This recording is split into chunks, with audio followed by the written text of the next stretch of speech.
Sa ating punong guro, Ms. Mary Grace E. Marcos, Resource Speaker, Brigada Eskwela Coordinator, Mrs. Irene Berdida, sa mga guro ng NHC, magulang at mag-aaral, isang magandang umaga sa inyong lahat.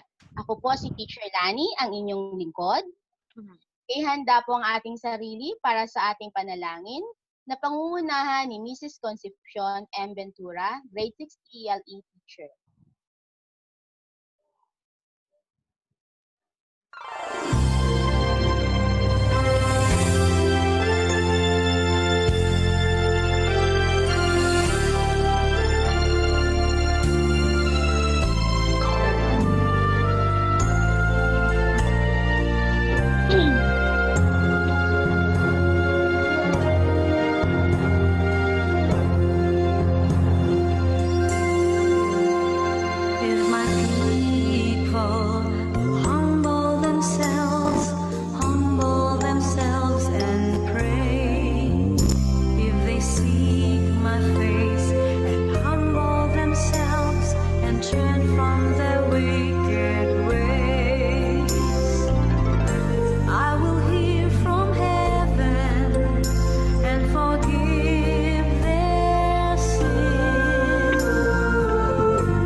Panginoon na aming Diyos, dakila ka po at makapangyarihan sa lahat.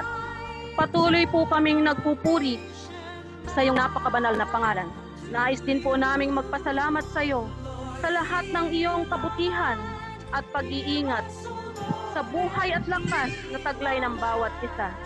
Nawa, lagi mo po kaming iingatan sa daan ng aming paglalakbay. Naririto po ang mga guro, mag-aaral, magulang, panauhin at kaibigan ng NHC Elementary School ay nagkakaisa sa training na ito. Inihiling po namin na gabayan po ang bawat isa sa amin.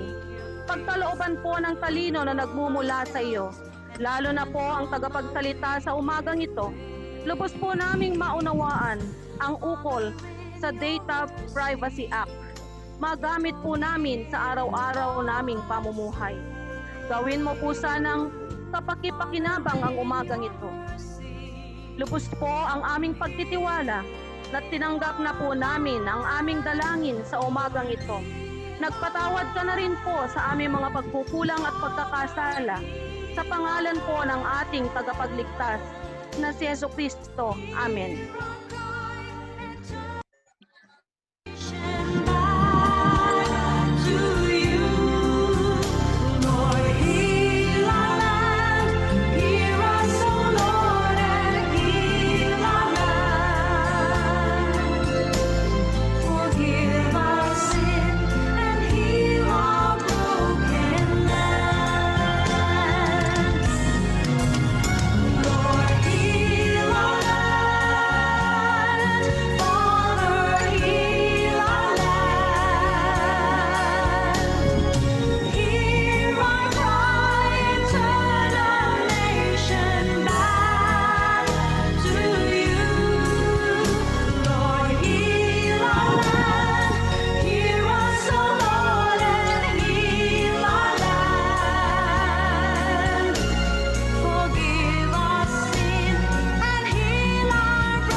At para sa ating nationalistic song na ihahandog ni Mrs. Marilyn S. Calzado, Grade 6 Teacher.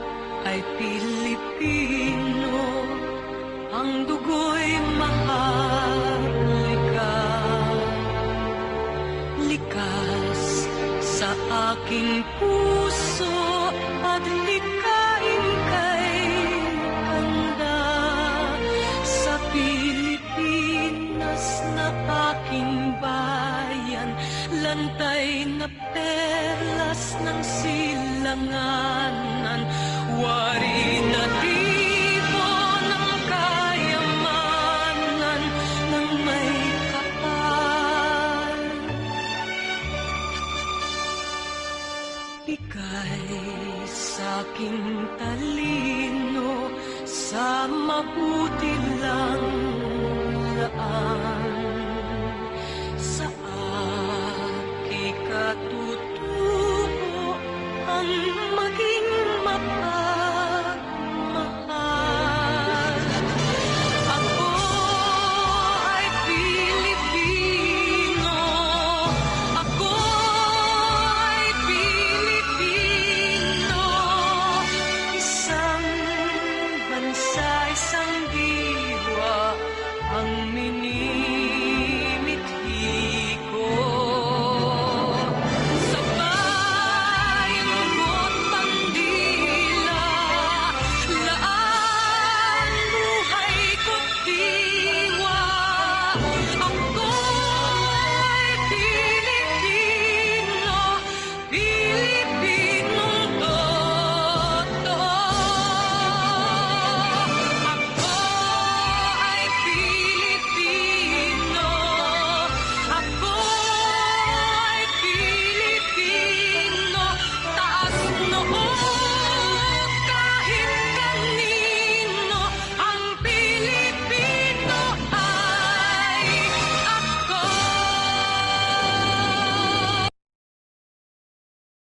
Ngayon naman ay pakinggan po natin ang pambungad na pananalita na galing po sa ating Master Teacher, si Ginang Mary Grace A. Salvania. Mapagpalang umaga po sa ating punong guro, Binibining Mary Grace E. Marcos, sa ating tagapagsalita, Michael R. Santos, sa tagapag-ugnay ng Brigada Eskwela 2020, Ginang Irene V. Verdida, sa chairman ng Grade 6, Ginang Windelyn A. Sastrillas, sa tagapagdaloy ng palatuntunan at sa mga kapwa ko guro, mga magulang at mga mag-aaral, magandang umaga sa inyong lahat. Sa nakaraang buwan ng Hulyo, ang lahat ay naging abala sa pakikinig, pagdalo at pagsali sa mga gawain sa ating Brigada Eskwela 2020 virtual program. Marami tayong napag-aralan sa loob ng isang buwan. Maaari itong makatulong sa ating bagong normal na buhay. Magmula sa pag-aalaga ng mga halaman hanggang sa paggawa ng kung ano-anong bagay na makakatulong upang maiangkop natin ang ating buhay sa sitwasyong kinakaharap natin ngayon. Sa umagang ito, muli tayong makikinig upang matuto sa nilalaman ng Republic Act 10173, an Act of Protecting Individual Personal Information in Information and Communication Systems in the Government and the Private Sector, o higit na kilala sa tawag na Republic Act 10173 Data Privacy Act of 2012. Sana ang lahat ay maliwanagan sa batas habang tayo ay nakikinig ng tahimik sa ating tagapagsalita.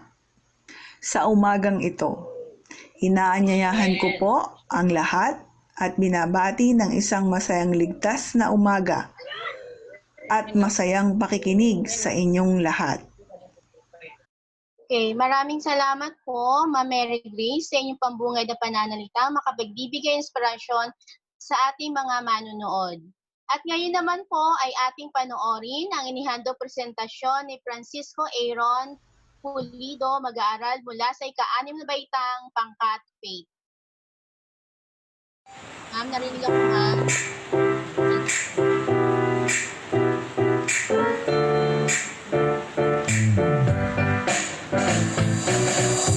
Araw-araw ikaw ay laging nagbubuli, buhay ng iba, sinaw na.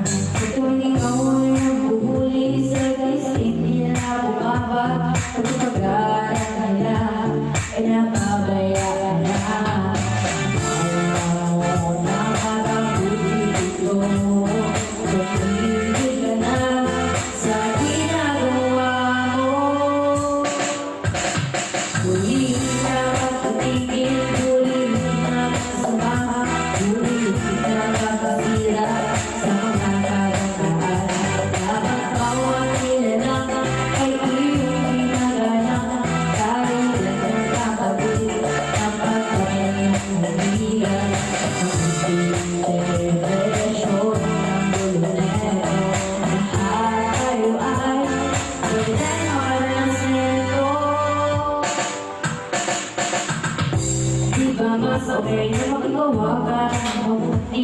Habang maaga pa ay dapat matutunan mo na.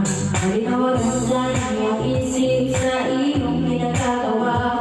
Kung sa manugali ay dapat itigil mo na. Alam mo nakakabuti ito.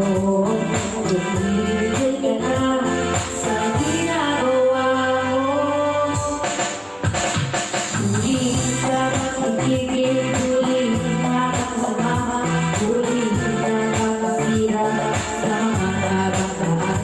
Dapat bawat nilalang ay iyong pinagalang. Kaya lang kakalik ang pag-iyong kaibigan. At isang desisyon ng pilonero. Lahat tayo ay pwede makalas nito. Hindi ang epekto na wala nakikita ng pagod. Ito sa kapwa, dapat ibigay mo. Dahil ito ay nasaan ka o malinto sa magulo. Sakit ka ba o kagalas ka ba? Talaga ang bulo. Kung sa mga galing na mo, abay na ang buhuli sa mundo. Para na ang biglang dito.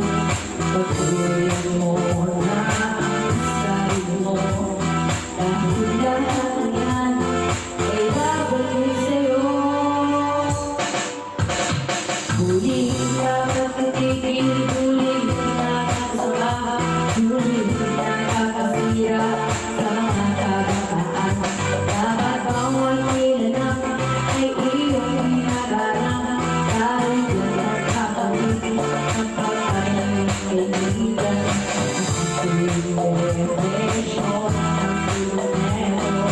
Lahat tayo ay pwede makaranas nito.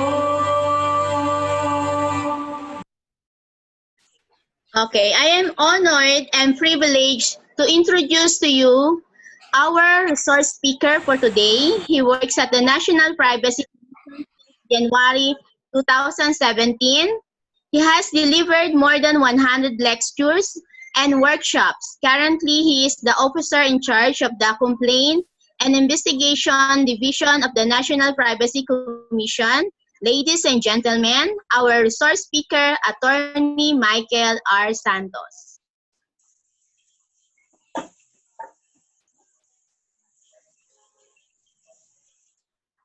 Hi, good morning po. Magandang umaga po sa lahat. Good morning po. Narinig niyo po ba ako? Opo, opo. Good morning. Morning po. Good morning po. Morning, sir. Okay. Magandang umaga po sa ating principal, si Binibining Mary Grace Marcos. Magandang umaga po sa mga ating teachers, mga magulang at mga estudyante. So, magandang umaga sa inyong lahat at para inyong mas maintindihan ang batas na Data Privacy Act. So, ngayon, bakit importante medyo magkaroon tayo ng konting idea o pagkakaintindi dito sa batas? Ngayon kasi lahat, karamihan, no, if not all, will be shifting to Online. virtual classes. Lahat magiging online na. Karamihan ng transaction natin ngayon, online. Tama. Kahit nga minsan pamamalengke, online na rin. So as we shift to digital platforms, online classrooms, to Zoom meetings, okay, hindi natin siguro nare-realize na sa lahat ng aspetong yon, merong personal data na involved. Okay? Personal data natin. So, i-share ko sa inyo ang aking maikling presentation tungkol sa pagpapahalaga sa ating personal na information.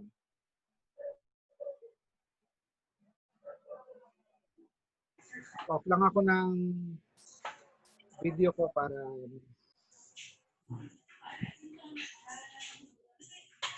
magandang umaga po.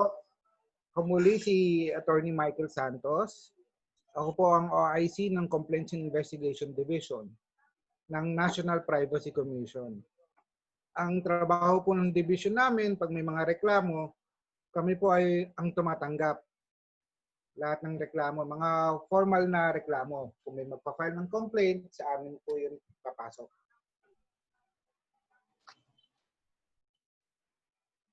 Okay, so ngayong umaga po, ang ating, simple lang naman po ang ating objective sa presentation na to ay gawing mas hindi komplikado ang Data Privacy Act.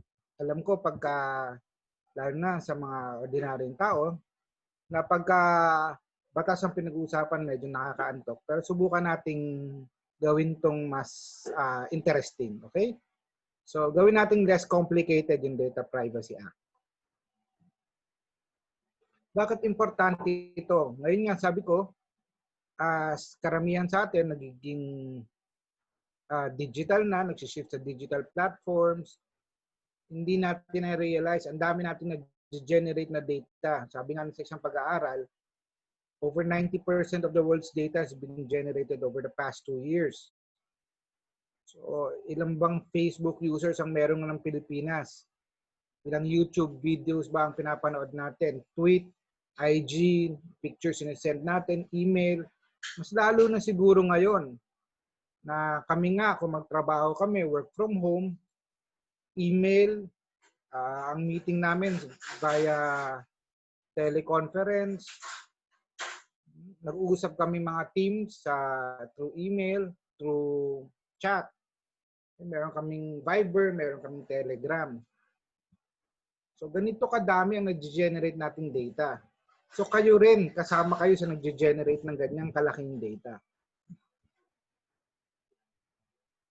Kasama sa nag-generate nating data ay yung ating mga personal na information. Katulad ng ating mga pangalan, edad, address. Ngayon, kahit saan tayo pumunta, laging kinukuha to for contact tracing. Sa tingin niyo po ba importante itong mga datos na to? Ano yung address, telephone number, mga social security number, para sa ating mga teacher, mga ATM number, PRC number. Yung mga ganito po bang datos, dapat pinamimigay na lang natin basta-basta? Siguro, marahil kayo po ay mag-agree sa akin na hindi dapat, no? Yes po. Pero kadalasan, hindi natin namamalayan, marami tayong impormasyon na pinamimigay natin ng basta-basta na lang. Tulad ng pag-share natin sa ating mga social media. Minsan, maraming away na nasi-share, di ba? Maraming kung ano na impormasyon. Yung iba, ginagawa pang ang journal ang kanilang Facebook page. Diba? Lahat ng mangyari, kung anong kinain mo ng umaga, tanghalian, gabi, sinishare. Di ba? So, meron tayong oversharing. So, ingat din. Minsan, di natin namamalayan, nagsishare tayo ng personal information through ito, mga advantage cards, mga discount cards. Meron ba kayo na ito mga to? Yes po. So, huwag niyo isipin na galante lang talaga itong mga pinagsashoppingan natin. For every points na libre ang points pag nag-shopping tayo, no? May kapalit yan. Kapalit niyan datos natin.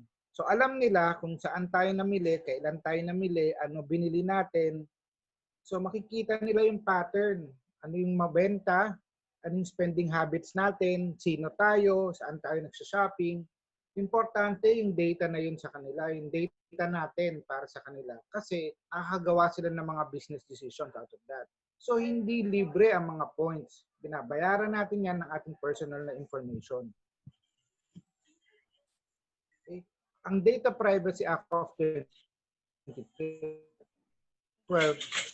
ay nakafocus sa ating right to information privacy. Maraming iba-ibang privacy, no?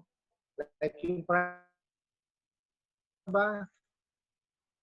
physical privacy ang tawag doon. Pero ang Data Privacy Act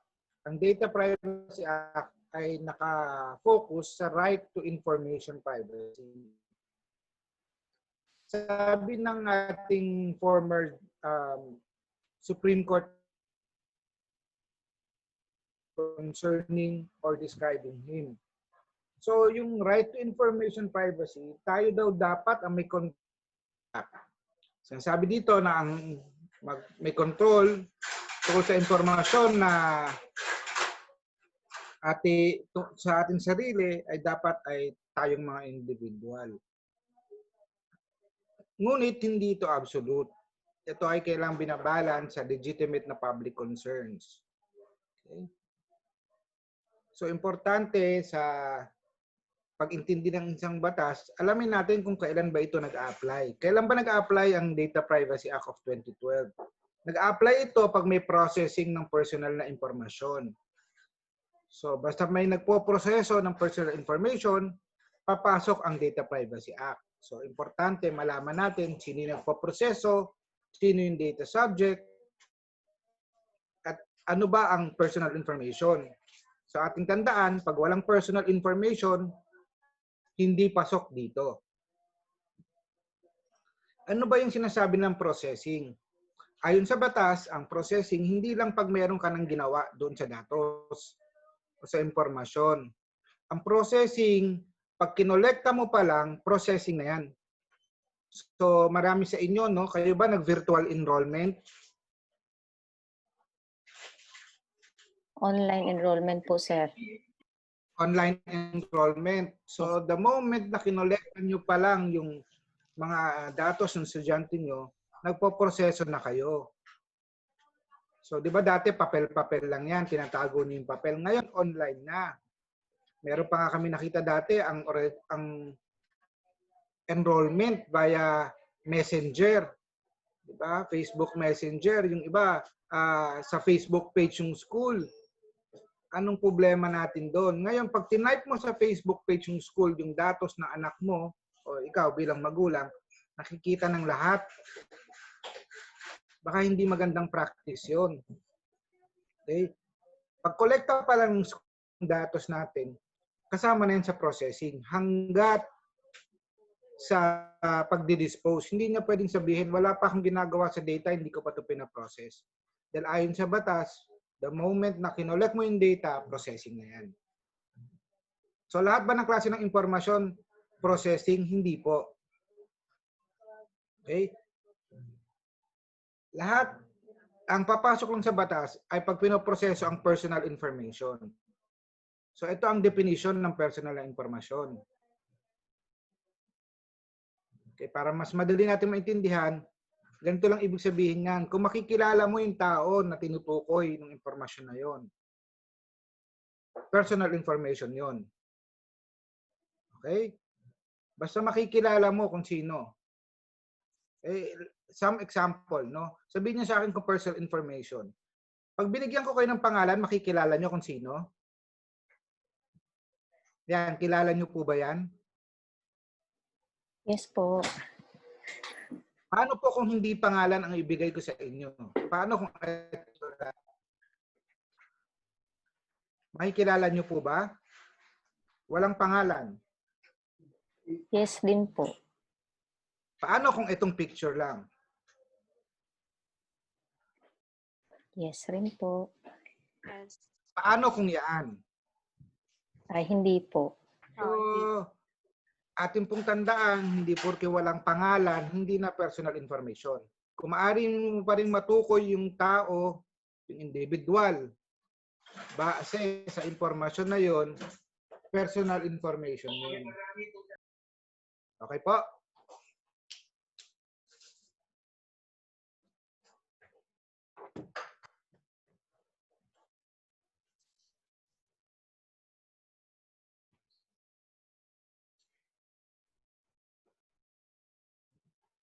Okay po.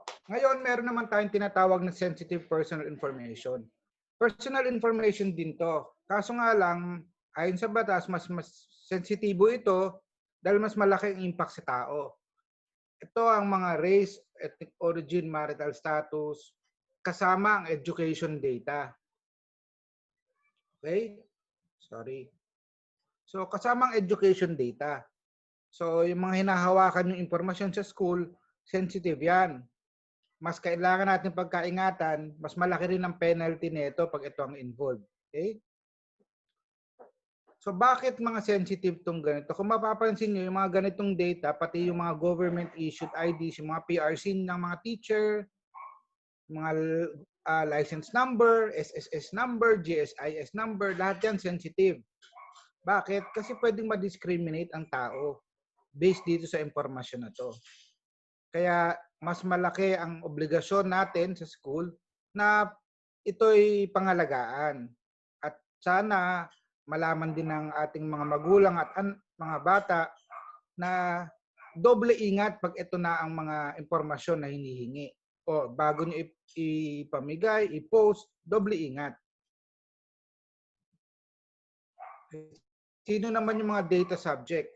Hindi lang po mga estudyante ang data subject ng school. Pati po ang mga teacher, empleyado, ang mga magulang, tsaka yung mga bisita na pinapalagbok natin, lahat yan data subject. Basta kinuhanan ng school ng datos, data subject yan ng school. Na may obligasyon ng school na protektahan ito.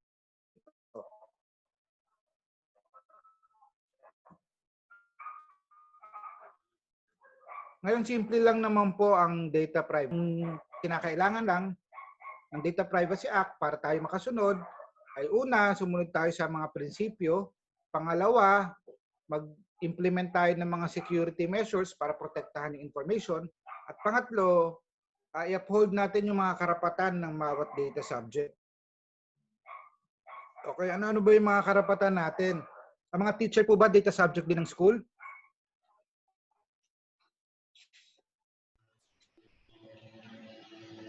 Yes, sir. Ang karapatan natin. Eh, ang karapatan natin, una, kailangan tayong maging informed. Informed ng ano, kung ano ang kinukuha na sa atin ng school, paano ito pinoproseso, paano ito pinoprotektahan, tayong katanungan o klarifikasyon, sino ang pwede makausap. So dapat pagkuha pa lang ng mga information, alam agad natin para saan ba to. Okay? Hindi tayo nagtataka, nakuha siya ng kuha, hindi naman natin alam kung para saan. May pangalawa, may karapatan tayo mag-object. Okay? Pero ito, may mga limitasyon to.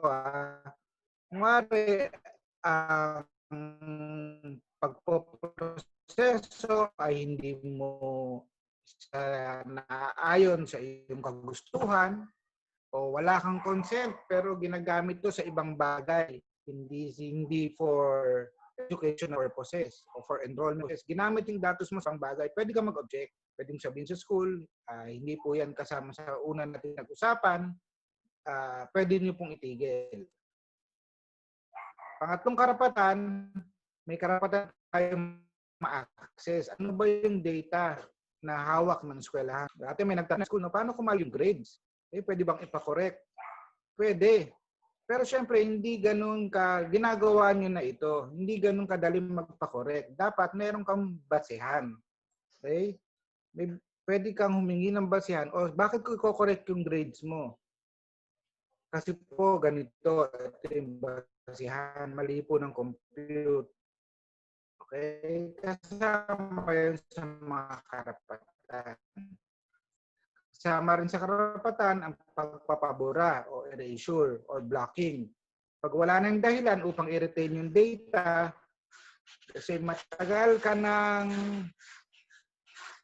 hindi empleyado sa isang business or organization, kumpanya, at wala nang pakay para i-retain ang yung data, pwede mo na ipabura. Let's say, marami kang textmate, ayaw mo nang marketan ka, pabura mo na, pwede.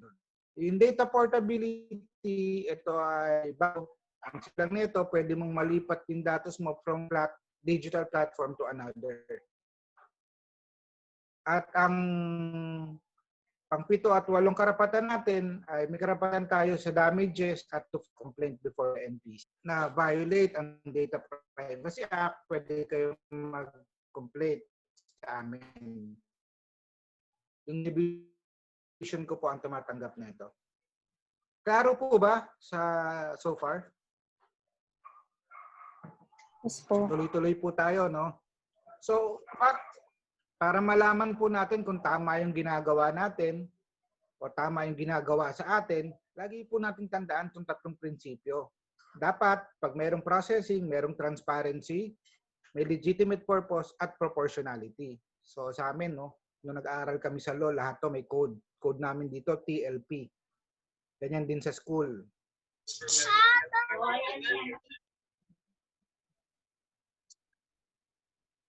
Kaya ano ba yung transparency? Yung transparency, parang right to information lang din. Dapat pinapaalam mo kung anong ginagawa mo. Dapat hindi magtataka ating magulang, guro at pag-aaral na ganito pala yung ginagawa natin sa data na kinukuha ng school. Dapat alam nilang lahat. Okay, paano natin ito pinapaalam? Nakakita na ba kayo ng mga privacy notice? Sino po ba sa inyo yung nag-online shopping? O nagfe-Facebook, lahat po yan may privacy notice, privacy policy. Ito po ay privacy policy ng isang school na aking pinag-lecturan.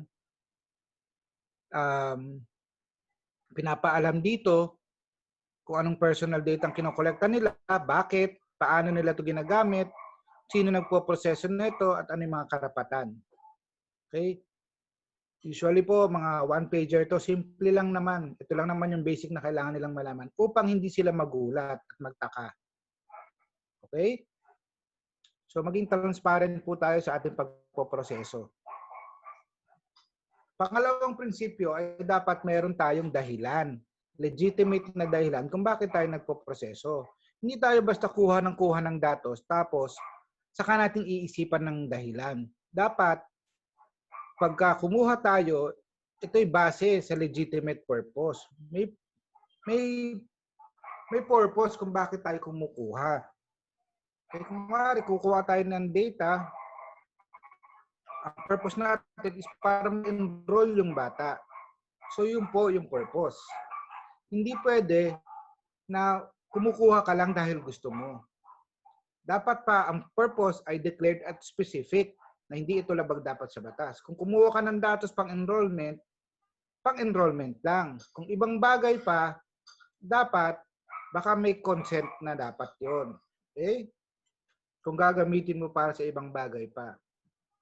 Katulad nito, karamihan sa atin yung ginagawa ng tarpaulin, di ba? Pagka may award, ito po, hindi na ito parte ng edukasyon.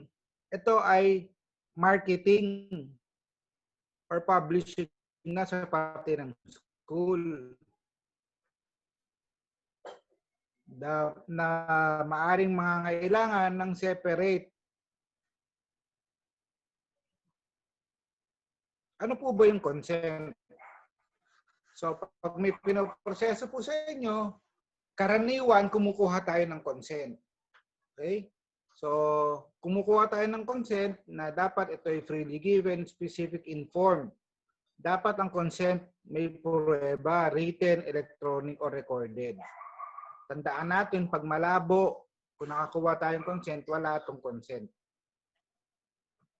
Ngunit hindi sa lahat ng bagay o lahat ng processing kailangan ng consent. May mga bagay na ipoproseso kahit wala tayong consent. Okay? Una, pag may batas na nagsasabi na dapat itong iproseso. Pangalawa, ngayon nga po, yung mga pagka-kukonsulta ka, di ba? Ngayon ng pandemic, to protect life and health for medical treatment, hindi po kailangan ng consent. Dapat nga po, truthful tayo dito at honest sa pagbibigay ng ating medical data. Pangatlo, sa mga pang-apat, sa court proceedings. Panlima, pag may mandate. So, kayo pong mga guro, pag nagsasubmit ng mga report sa PhilHealth, sa GSIS, hindi po kayo kinuhanan dito ng consent dahil may mandato ang government agency na kunin ito. So, hindi na kailangan ng consent. Nung nag-enroll po ang mga bata sa school, hindi po kayo kinailangan ng hininga ng consent dahil mandato po ng DepEd kukunin ang mga data na to. Hindi po lahat ng bagay may kailangan ng consent. Basta po mayroong basihan na sa batas, mandato, for treatment, for life and health, sa korte, hindi po kailangan ng consent. Pero kung wala po dito, mangangailangan po tayo ng consent. Pangatlong prinsipyo po ay ang proportionality. Sinasabi po rito na dapat pag kumuha tayo based on a purpose lang. So kung para sa enrollment lang, huwag mo nang kunin yung iba't ibang bagay. I-enroll mo bang malaman kung may boyfriend, di ba? Kung anong relationship status para lang mag-enroll, kailangan bang malaman yung mga iba-ibang bagay pa para lang ma-enroll. Dapat yung kinukuha nating data ay sakto lang dun sa purpose na gusto nating makamit. Okay? Ito po, meron tayong, sabihin niyo sa akin kung proportional yung ganitong collection.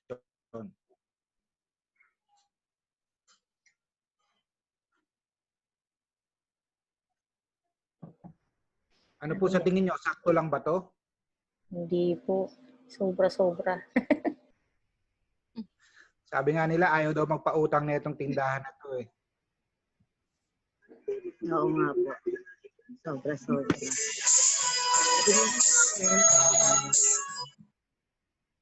Sa tingin po namin, ito, tingin nyo, mas proportionate ba pag ito lang ang kinuha?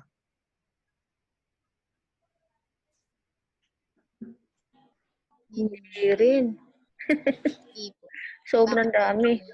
Ang daming information naman yan. Itong pangalawang picture, tingin nyo, mas proportionate ba to? Bakit may hibla pa ng buhok? Konti lang, mas konti ang kinukuha niya, no? Ito po, joke lang. Pero Biro lang. hindi siya. Kaya kumukuha ng hiblayan ng buhok, papakulam niya. Okay, ito biro lang. Pero ang ating pong gustong iparating ay pagkukuha ka ng datos, sakto lang. Huwag mong kunin dahil ibibigay sa'yo lahat-lahat. Kukunin mo na. Yung kailangan mo lang.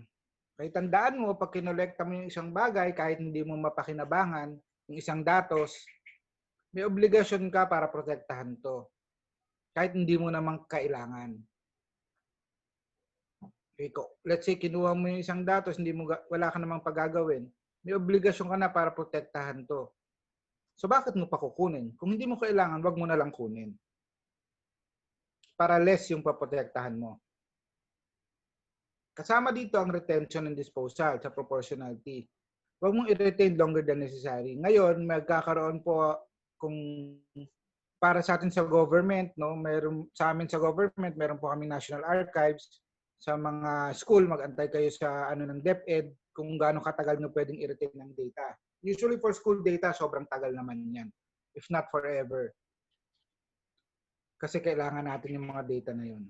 Pero may mga ibang data na dapat hindi naman sobrang tagal natin nire-retain.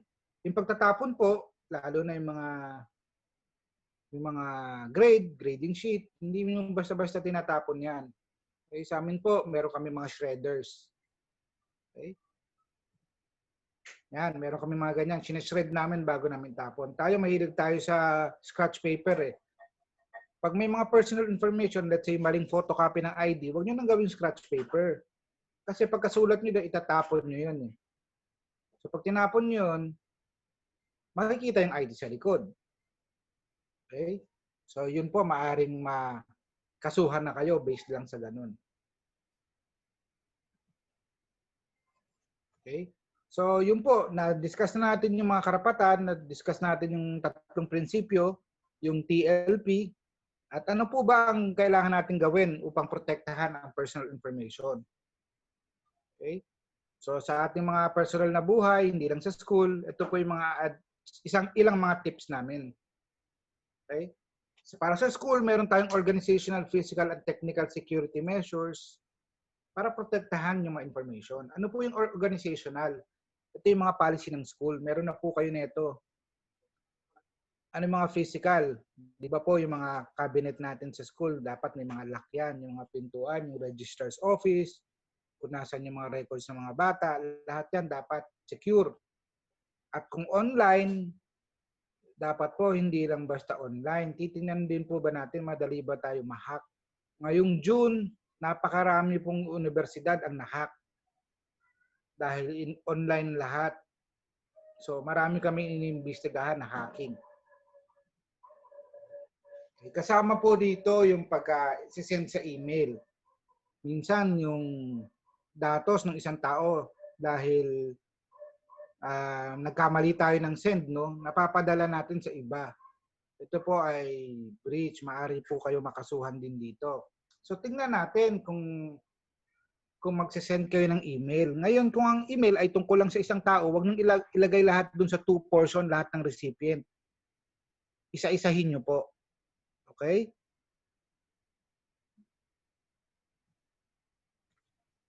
So marami po ang sa ibang bansa nga po, yung isa hinak na school, no, sa US, hinak yung school.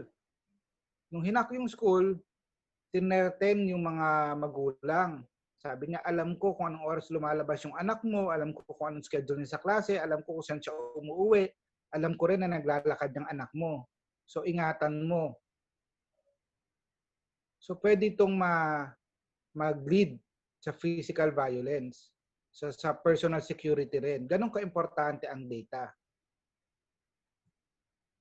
That's why kami po ay patuloy sa ating awareness, education. Sa amin nga po, mga empleyado, lahat kami may non-disclosure agreement. Para lang ma-remind sa aming mga empleyado na sagrado ang mga data na nakukuha namin. Dapat itong pagkaingatan. So patuloy po tayong maging aware at mas malaman pa ang tungkol sa data privacy. Dahil ngayong lahat ay digital na, mas importante nating malaman kung paano protektahan yung mga kinukuha nating datos. Okay. Physical security, nilimit natin yung mga access sa rooms, no? Sa school may mga guards. So protektahan din natin yung ating mga personal information. Ito isang example na nakakatawa, no? High-tech yung kanyang pagpo-protect. No? May digital na lock. Pero dahil nakakalimutan, pinaskill nila yung code. So dapat practical din tayo. Okay? Hindi kailangan high-tech lagi. Kung high-tech man, ating alamin kung paano yung tamang pagpoprotekta. Okay, ngayon sa teachers, no, marami po tayo ay nasa work from home. So inyo pong tandaan na yung mga laptop nyo at computer nyo, marami po diyang personal information. Okay? May kaso na po kami inimbestigahan na nanakawan siya ng laptop. Hindi lang yung laptop ang nanakaw doon, pati yung personal information. At hindi lang po yan. Mahilig po tayo sa mga ating mga thumb drives, mga USB drives, flash drives. So pag nag-save ka doon at nawala yon, nawalan ka na rin ng personal information. So ingatan niyo po, ang suggestion namin para dyan, sana po encrypted yung ating mga flash drive at kung hindi naman kaya, at least po dapat may password para pag napulot ng iba, hindi niya magagamit nang hindi niya pino-format uli. So mabubura yung data. Kanya na yung flash drive, mura lang naman yan. Pero yung data, yan yung mahalaga. Nga po, sabi ko sa inyo, marami na ring school ang nahahack. Noong June, napakaraming university ang nahahack. Yung iba, pinapabayaran to. May mga malware na ganito. Kaya po ang tip namin, mag-install din kayo ng antivirus at kailangan itong i-update. Okay, sabi nga nila, no? Ito ay nakuha ko sa aming Public Information and Assistance Facebook page. Sabi nila, hindi porket nakuha mo na, iiwan mo na lang sa ere. Alam ko yung mga bata nakaka-relate dito. So pag nag-download ka ng antivirus, dapat ina-update mo to. Okay? So yung mga laptop nyo ba, mga portable devices nyo ba, mayroon ba itong mga password? Mga cellphone nyo may mga password. Sa cellphone nyo, napakarami rin yung mga personal information. No? So lagyan nyo ng password. So, dapat yung password nyo, yung medyo, hindi naman yung birthday mo. Hindi naman 1, 2, 3, 4, 5, 6. Konting hirapan mo naman. Okay? Create strong passwords. Yung strong password, may capital letters, small letters, may symbols, may numbers. Para mahirap nilang hulaan. Okay? Sabi nga nila, create strong passwords. So sabi ng aming public info, pumili ng password na talagang ipaglalabang ka sa mga hacker. Okay? Yun ang matibay. Yung kaya kang ipaglaban. Okay? So, overall po, yan po ang Data Privacy Act. Ano yung kailangan natin gawin? Observe data privacy principles of transparency, legitimate purpose, proportionality. So yung transparency, paalam natin kung paano tayo nagpoproseso. Magproseso tayo ng nauukol lang sa purpose at dapat sakto lang kukuha natin. Ating mga personal na mga Facebook page, dapat ingat-ingat sa pagpo-post. Hindi lahat kailangang sinishare. Okay? Lagyan natin yung mga password yung ating mga mobile devices. Mag-update tayo ng mga antivirus, anti-malware. Sundin natin yung mga patakaran ng schools regarding sa pagpoprotect ng personal information. At sa school po, hindi porke nag-online na ang enrollment, ganun-ganun na lang. Kailangan po natin doble protektahan ang digital na data kasi madali ito ma-hack. At pangatlo, yung mga karapatan nyo, try to be informed, try to object, access, correct. Lahat po yan. At yung right nyo to file a complaint, dapat po ito ay ma-uphold ng inyong school. Kaya ating pong tandaan, pag meron tayong katanungan kung paano pinoproseso ang ating impormasyon, may karapatan po tayo magtanong sa school. Okay? Gawin po natin ito sa isang magalang na pamamaraan. So kayo po ba'y naniniwala dapat protektahan natin ang ating personal data? Opo. Ito po ay importante dahil ang personal data, marami tayong benefit. Kung wala ito, paano tayo makakapag-enroll, di ba? Isa lang yon. Pero ngayon, dapat ma-realize din natin na kung dati ang pang-enrollment natin ay papel-papel, ngayon online na. Marami itong harms. Kung ang papel, hindi pwede ang wholesale na ma-hack, pa isa-isa mo kukunin yan, di ba? Pag naging digital ka na, o ginawa mo online, kaya na itong wholesale na i-hack. So, hackin yung database nyo, makukuha lahat ng impormasyon tungkol sa inyong estudyante at magulang, pati mga teachers. So, hindi ko kayo tinatakot. Ang sinasabi ko lang, alamin nyo kung ano yung mga risk, yung mga harms na pwedeng mangyari dito at protektahan to ng naaangkop. Hindi pwedeng matakot tayo sa technology dahil maraming benefit ito. Dapat lang mag-adapt tayo. Ang mga bata, mahusay mag-adapt. Okay? Ang mga bata, kailangan nyo ma-realize na ang Facebook nyo, hindi nyo yan journal. Okay? Hindi dyan pinopost lahat-lahat. So magtira naman kayo ng para sa sarili nyo. Baka mamaya ma-post nyo. Yung iba nagpo-post no, nagbakasyon. Buong pamilya. Ano ibig sabihin nun? Walang tao sa bahay. Okay. At speaking of Facebook, hindi lang po mga bata ang karaniwan dito. Minsan may teacher din. Ito po ay na-report noong 2016 na isang teacher sa sobrang tuwa niya dahil nakapasa na siya sa LET. Pinost niya yung PRC ID niya. Ngayon, nagulat na lang siya ng swelduhan, nababawasan siya ng sweldo. Yung pala, may nagpanggap na siya, kinuha yung datos mula sa kanyang PRC ID, pinalitan yung picture at nangutang.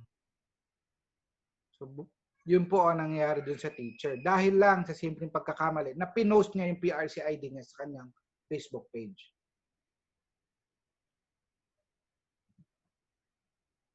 Tandaan niyo po, ang violation sa batas, medyo malaki. Okay? May kulong at bayad po. Seryoso po ang ating batas. Pag nagproseso ka ng hindi authorized, 6 years po ang kulong at hanggang 4 na milyon ang bayad. At po yan, sabay mong gagawin yan. Pag tinapon mo ng mali, 3 years 1M. Okay? Pag dinisclose mo, ito po marami sa disclosure. Hindi naman dapat dinisclose mo yung impormasyon. Okay? 5 years 1M po yan. Ngayon, magdoble ingat po tayo sa pagbibigay ng card kung mayroong kukuha na hindi yung estudyante mismo o yung magulang, humingi po tayo ng authorization. Okay, yun po ay consent na i-disclose mo sa kanya yung educational data ng inyong estudyante. Importante po yun na documented. Okay. Sa lecture na to, makita natin na yung mga old ways natin ngayon habang nag-adapt tayo sa new normal, dapat din pahalagahan natin yung privacy. Okay? Baguhin natin yung kultura natin na hindi basta-basta lang data dahil maraming pwedeng mangyari sa datang to. Noong nakaraang SONA, binanggit na ito ng ating Pangulo. Nakasama sa pagpoprotekta ng mga mamamayan ay kasama rito ang kanilang information privacy. Okay? At ito ang ating paboritong quote, galing din sa ating public info, para madaling malaman kung paano ka magpoprotekta ng personal information. I-treat mo raw ang personal information na parang pagmamahal lang. Dapat sa tamang tao lang napupunta. Yan po ang aking presentation. Maraming salamat po. Kung meron po kayong katanungan. Maraming salamat po, Sir Michael, sa ibinahagi po ninyong kaalaman sa mga magulang at guro.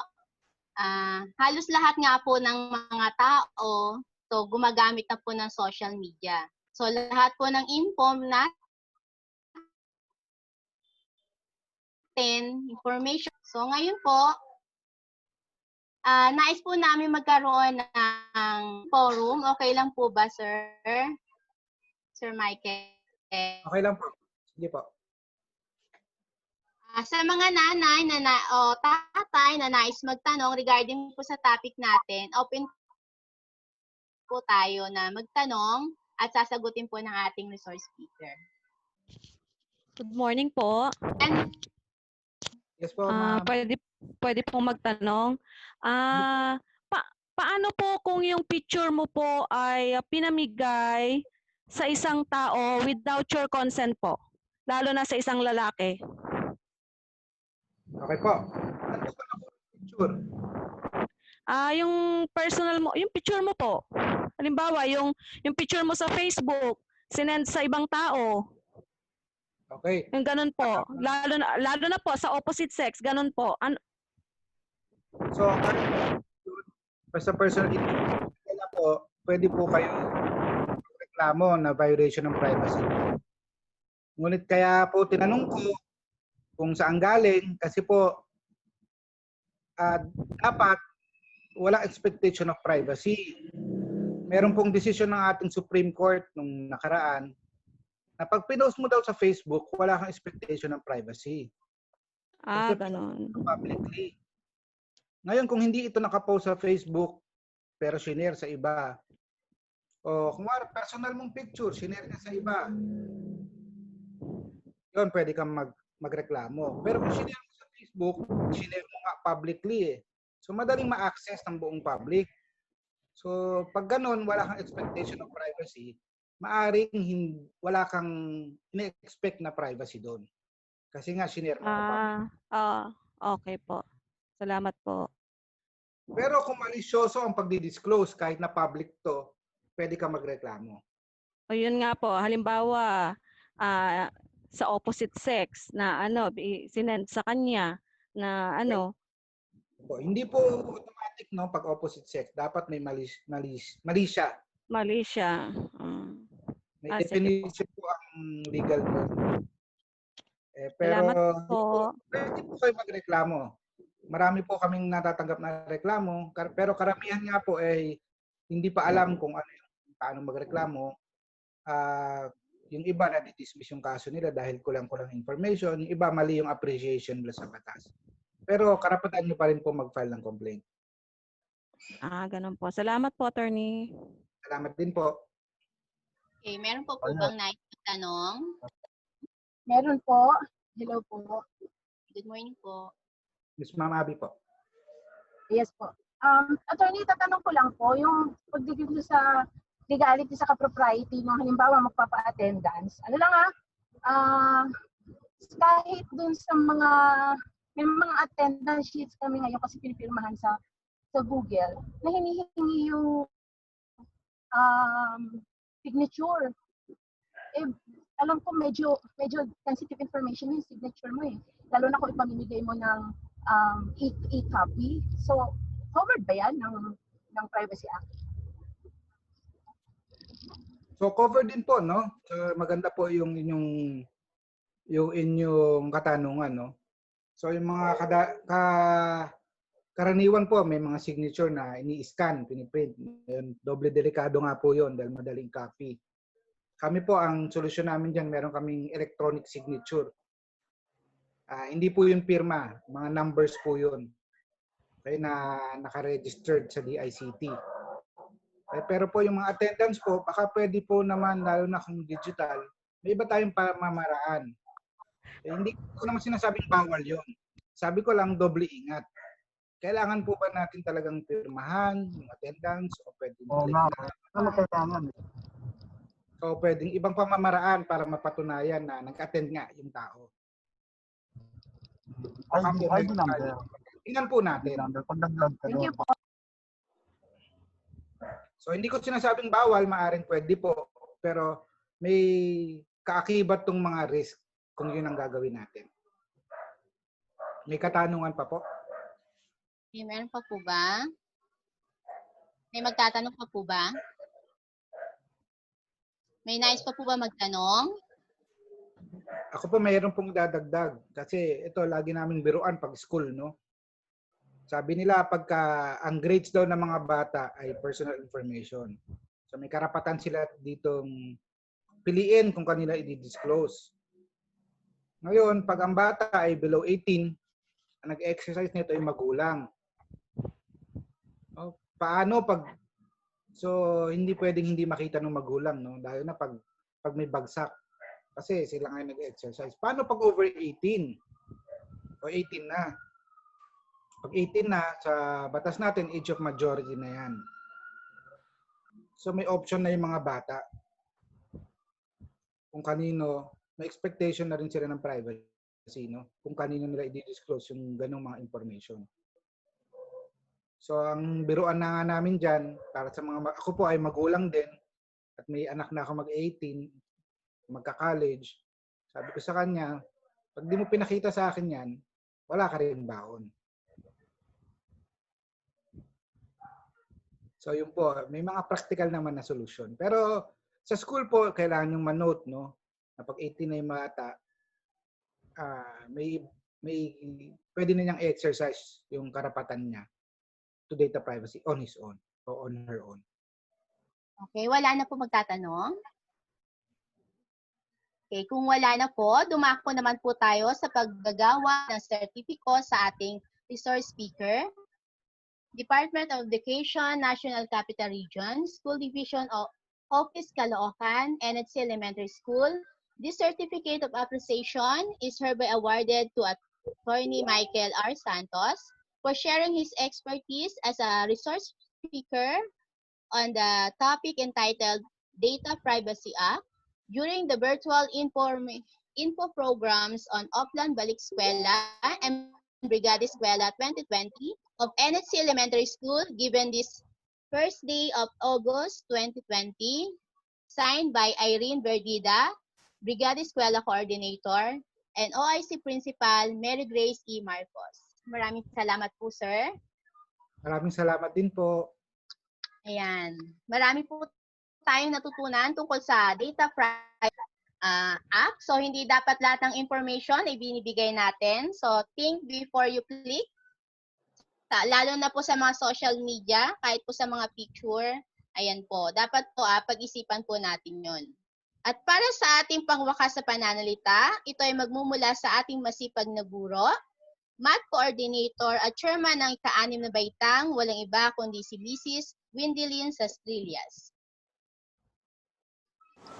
Sa atin pong resource speaker, OIC Chief Complaints and Investigation Division ng National Privacy Commission, Attorney Michael R. Santos, sa ating punong guro, Binibining Mary Grace E. Marcos, sa ating Master Teacher, Ginang Mary Grace A. Salvania, mga kapwa ko guro, mga mahal naming magulang na nakiisa sa infogram natin ngayong umaga, maraming salamat po. Napapanahon po ang mga natutunan natin ngayong umaga patungkol sa Data Privacy Act. Sana ay maging gabay sa atin ang ibinahagi ng ating panauhin. Lalo po tayong mag-iingat sa paggamit at pagbabahagi ng ating mga personal at sensitibong mga impormasyon. Hindi lamang sa ating mga sarili, kundi pati na rin sa ating mga kakilala at mga kaibigan. Tandaan, lahat na paglabag ay may kaukulang parusa.